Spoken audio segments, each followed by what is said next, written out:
What is one thing you could do right now that would cause your marriage to be happier? I can't do it. No, that's not what you said. What did I say? We'll show you how. I'll forget that I gotta sit up like a freak. Don't say that. Just stop. You ready? Yeah.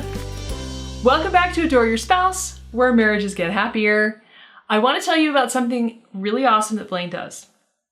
So pretty much, he's not a very good cook. He tries, but that's never been his thing. I don't try.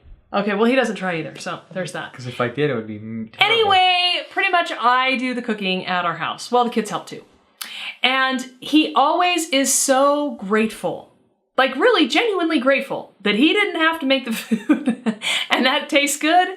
And so he wants not only to let me know how grateful he is, but he also wants the kids to be in a habit of thanking me. So every meal, nice and loud for everyone to hear, he'll say, "Thank you so much for dinner. It's really good." And then he'll kind of prompt the kids into saying, "Thank you."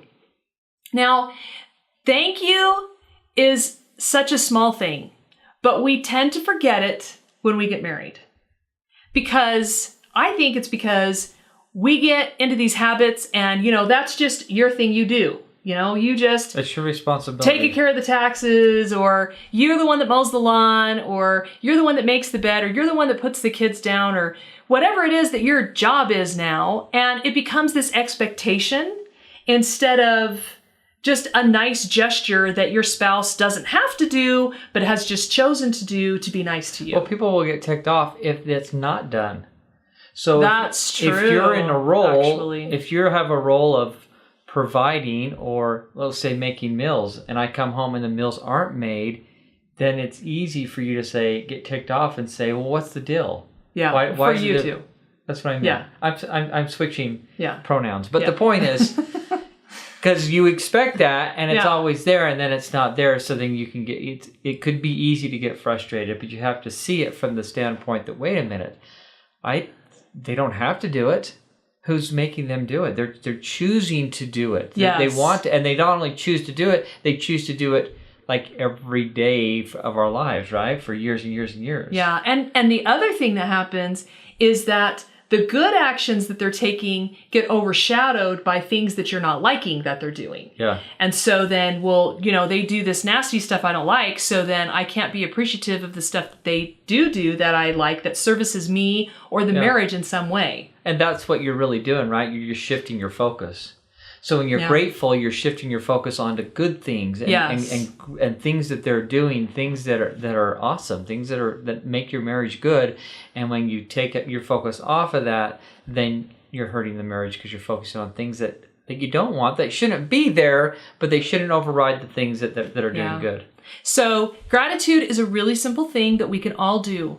And there, I'm sure, are some exceptions, but in the majority of marriages, your spouse is doing at least a few things that are good, that contribute to the marriage, that you can be genuinely grateful for. And so we're pretty confident that there's something right now, today, that you can say thank you to your spouse for doing, that they do for you, or that they do that make your life easier, or that help the marriage somehow, something they do for you, for the kids, for the house. And so our challenge for you is that you tell them thank you. And the bigger challenge for the really strong courageous, the strong heart, is to every day this week find at least one thing say you're grateful genuinely. Mean it with all your heart. You have to, especially if things are rocky. You have to genuinely mean it. And they may not even believe you, depending how things are. But you've got to keep doing it so they know. And if you think it's going to cause a fight because things are really that bad, write them a note. Yeah, for sure. Put it on their bed every night. "I'm so grateful that you did this today. I really mean it. It means a lot to me. It's something that I don't have to worry about because you take care of it. And I really do appreciate that you do that for me." And see, one thing that will happen, though, when you start thinking, and if you don't have much to thank them about, you'll start looking for it. And eventually you'll start seeing more and more things that you can be grateful for your spouse for. So please take the challenge and make your marriage a happier one by saying thank you to your spouse. Please pass on this video and subscribe below. And please head over to adoreyourspouse.com. We have some incredible free resources for you. We've got the free marriage assessment and the class that you can sign up for, which will really greatly benefit your marriage. And remember, you can have the happy marriage that you want. Or you think you know better, like with the lawn. Oh, you're bringing up the lawn. Well, you kept saying, yeah, it's like, just be patient. And I was right. If we were patient, it took a couple of years, it would all grow in nice. But you wanted it all perfect as quickly as possible. And I was like, yeah, it's all fine. But once we did get the actual seed and we put